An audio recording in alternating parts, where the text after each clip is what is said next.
ভুল করার আগে, লজ্জা পাওয়ার আগে ঈদের নামাজের নিয়ম শিখে নিন। 1 বছর পর ঈদের নামাজ আসে। অনেক মুসল্লি আছেন, সাপ্তাহিক মুসল্লি বা বাৎসরিক মুসল্লি, তারা কি করেন দেখবেন অতিরিক্ত 6টি তাকবীরের সময় কেউ চলে যান রুকুতে, কেউ বা সেজদায়, আবার কেউ বা চোখ বড় করে এদিক সেদিক তাকান। আছেন না? অবশ্যই আছেন। তো এই ভুলগুলো দূর করতে হলে অবশ্যই এই ভিডিও সম্পূর্ণ দেখুন আর ঈদের নামাজের নিয়ম সুন্দর করে জানুন এবং অন্য সব ভাইদেরকে জানাবার সুযোগ করে দিন। তাই ভিডিওটি শেয়ার করুন দিন প্রচারের স্বার্থে।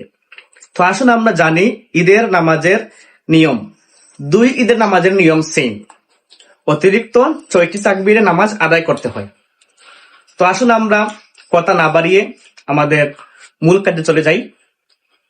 ইমাম যখন প্রথম তাকবীর দিবেন, আল্লাহু আকবার বলে হাত বাঁধবেন। ইমাম সাহেব হাত বাঁধার পর সানা পাঠ করবেন। আমরা প্রত্যেক নামাজে যে সানা পাঠ করি, সুবহানাকা আল্লাহুম্মা ওয়া বিহামদিকা ওয়া তাবারাকা ইসমুকা ওয়া তাআলা জাদ্দুকা ওয়া লা ইলাহা গায়রুক। এই সানা পাঠ করার পর প্রথম রাকাতে 3টি তাকবীর। আমি দিচ্ছি, নিয়মগুলো আপনারা মনোযোগ দিয়ে শুনুন। প্রথম তাকবীর, আল্লাহু আকবার বলে ইমাম হাত ছাড়বেন, পিছনের মুক্তাদিও আল্লাহু আকবার বলে হাত ছাড়বেন। দ্বিতীয় তাকবীর, আল্লাহু আকবার বলে হাত ছাড়বেন, মুক্তাদিরাও আল্লাহু আকবার বলে হাত ছাড়বেন।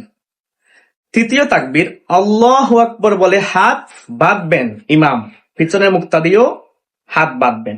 এখানে একটি প্রশ্ন হলো বা সহজ বিষয় হলো, প্রথম তাকবীরে 2 বার হাত ছাড়তে হয় আর 3 নম্বর বার হাত বাঁধবেন। এরপর ইমাম যথারীতি অন্য নামাজের মতো সূরাতুল ফাতিহা পাঠ করবেন। অন্য সূরা পাঠ করার পর যথারীতি অন্য নামাজের মতো রুকু করবেন, সেজদা করবেন। তারপর দ্বিতীয় রাকাতের জন্য উঠবেন। দ্বিতীয় রাকাতের জন্য উঠে ইমাম সাহেব অন্য নামাজের মতো সূরাতুল ফাতিহা পাঠ করবেন, অন্য সূরা মিলাবেন। তারপর রুকুতে যাওয়ার আগে বাকি 3টি অতিরিক্ত তাকবীর। তার নিয়ম হচ্ছে, দ্বিতীয় রাকাত জন্য ইমাম উঠলেন, সূরা পাঠ করার পর, সূরা মিলানোর পর তিনি তাকবীর দেবেন 3টি। তার নিয়ম হলো, আল্লাহু আকবার বলে হাত ছাড়বেন, প্রথম তাকবীর। দ্বিতীয় তাকবীর, আল্লাহু আকবার বলে হাত ছাড়বেন। তৃতীয় তাকবীর, আল্লাহু আকবার বলে হাত ছাড়বেন। চতুর্থ তাকবীর, আল্লাহু আকবার বলে রুকুতে চলে যাবেন। কি বললাম? দ্বিতীয় রাকাতে ইমাম সাহেব সূরা পাঠ করার পর রুকুতে যাওয়ার পূর্বে অতিরিক্ত 3টি তাকবীর দিবেন, 3 বার তাকবীর দিবেন। তারপর চতুর্থ তাকবীরের সময় রুকুতে চলে যাবেন। প্রথম তাকবীরে 2 বার হাত ছাড়ার পর 3 নম্বর বার হাত বাঁধবেন আর দ্বিতীয় রাকাতে 3 বারই হাত ছাড়বেন। চতুর্থ তাকবীরের সময় চলে যাবেন রুকুতে।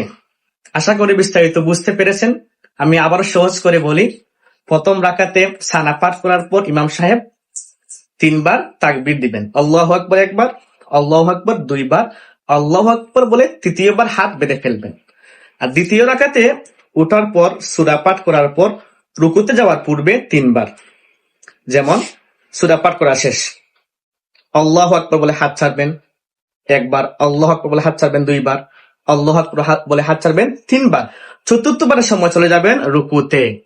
এই রুকুতে যাওয়ার পর অন্য নামাজের মতো ইমাম সাহেব সেজদা করে শেষ বৈঠক করে সালাম ফেরানোর পর খুতবা পাঠ করবেন, অতঃপর দোয়া শেষে ঈদের নামাজের সমাপ্তি ঘটবে। এই হলো ঈদের নামাজের নিয়ম। শেয়ার করে অন্য সব মুসলিমদেরকে জানিয়ে দেওয়ার সুযোগ দিন।